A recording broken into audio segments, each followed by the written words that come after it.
Today's Meta Monday deck profile looks at Metalgarurumon and a lot of different tech choices you can utilize.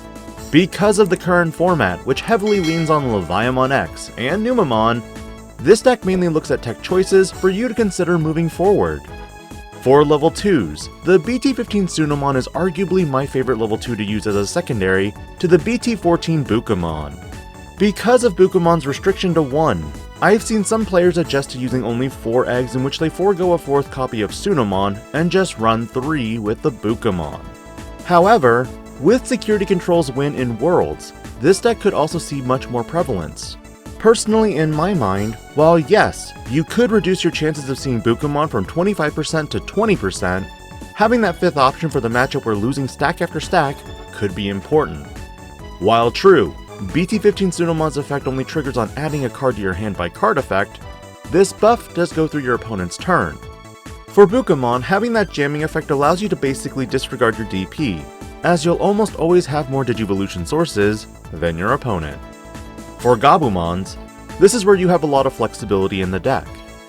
First up, the mandatory 4 of in this deck is obviously going to be BT15 Gabumons. With this Digimon in the raise and a Matt Ishida in play, you can guarantee draw a card, then gain a memory off Matt Ishida's Your Turn effect. Its inheritable is also draw 1 once per turn when attacking. However, if you don't have Matt Ishida in play, this Digimon simply only gives blocker to one of your Digimon. Interestingly, BT5 Gabumon can be a hard play Digimon that costs only 2 memory if you happen to add a card to your hand, and you have Matt Ishida in play. While not the optimal way to play it, it is still convenient.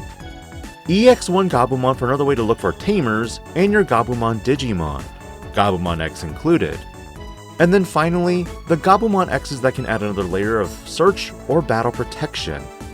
Other Gabumons I playtested with were the starter deck 8-1 for the extra DP, but honestly found myself wanting to draw more cards more than anything, and finding my pieces, which is why I subbed in the BT5 Gabumons instead.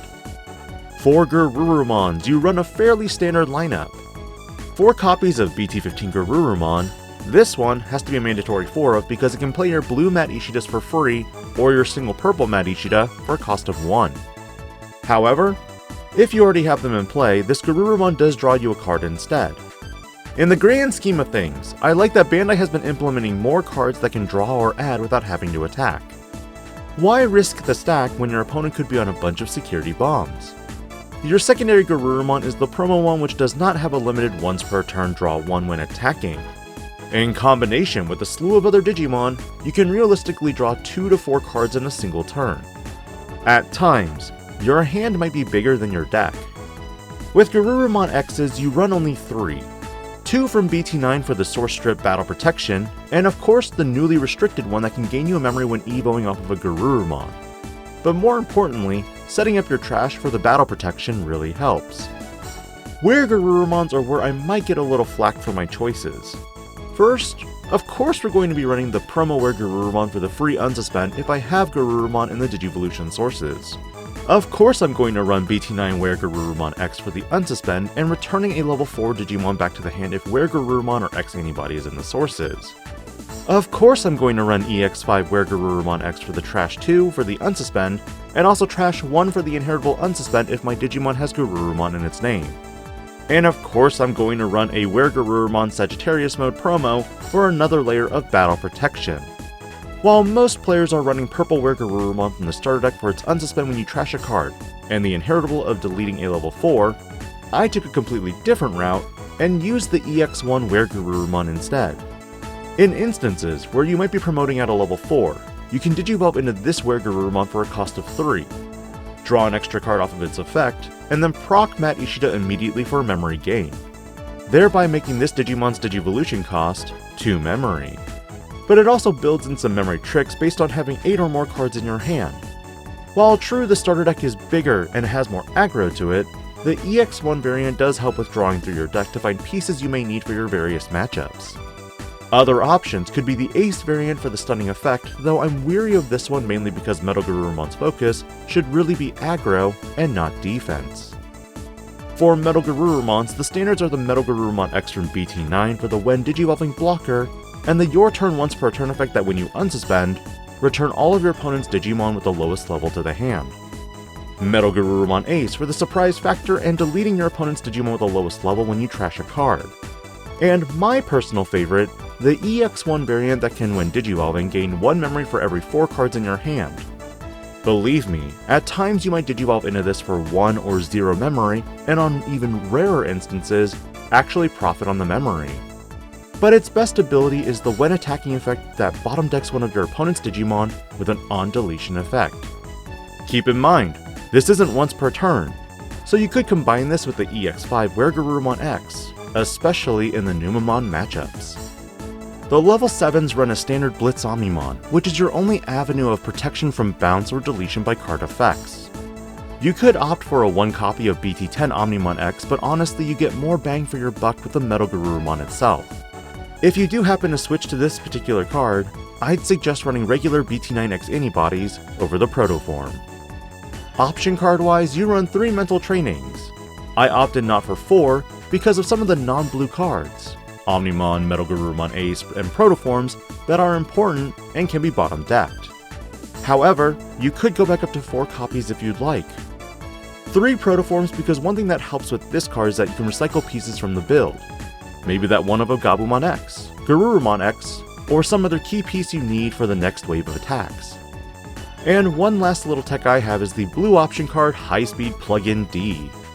One advantage this card has is that it can grant your entire stack jamming and unblockable, meaning in most matchups, blocking no longer becomes an option. Redirects, on the other hand, are where it's at. You could opt not to run this altogether and instead go with offensive plug-in A for the extra security checks. While this option card was in my preliminary test list, I dropped it because it got bottom decked when playing mental trainings. Not to mention, High Speed allowed me to circumvent the blocking capability of weregarurumon decks with their Tai Kamiya. Finally, for Tamers, it's all Matt Ishidas. 4 copies of the newest BT15 variant for adding a Digimon with Gabumon or Garurumon in its name off the top 3 cards, and gaining a memory when a Digimon effect adds a card to your hand on your turn. Frankly, this is the MVP Tamer, and your last Matt Ishida, though a memory fixer, could very well be swapped out altogether. Even at 1 memory, if you have 2 Matt Ishidas in play, and a BT15 Gabumon in the raise, promoting in essence puts you to 3. Strengths and weakness wise, there are so many instances in playtesting where I had a lot of cards in my hand, at times 16 to 20. In the grand scheme of things, while having a large hand means you are digging for resources and finding your key combo pieces, your Mirage matchup is arguably the worst one because of how much advantage your opponent gains from your large hand size. This deck doesn't run any security bombs, though you could very well swap out certain cards I've mentioned for Cocytus Breath, Metal Storm, or even Great Maelstrom. But in terms of speed, as I mentioned, you can typically climb your whole chain off of 1 Matt Ishida, 1 Gabumon, and 1 mental training. Other than Mirage, your greatest weakness appears in the form of security bombs. In the Leviamon X matchups, if I'm even remotely thinking they have Biting Crush, I might climb the whole chain and just go into Blitz Omnimon to have deletion-based protection. Just make sure you have a second body out, or else the Omnimon's protection effect won't be able to save it twice from an on-play of Leviamon. Another variation I'm looking into is testing with the Matt Ishida and Sora Takenuchi and a delicate plan. But generally speaking, is Melga on your radar for this format? Or are you more so just chilling off of blue decks and playing predominantly red, purple, and black decks in the current meta?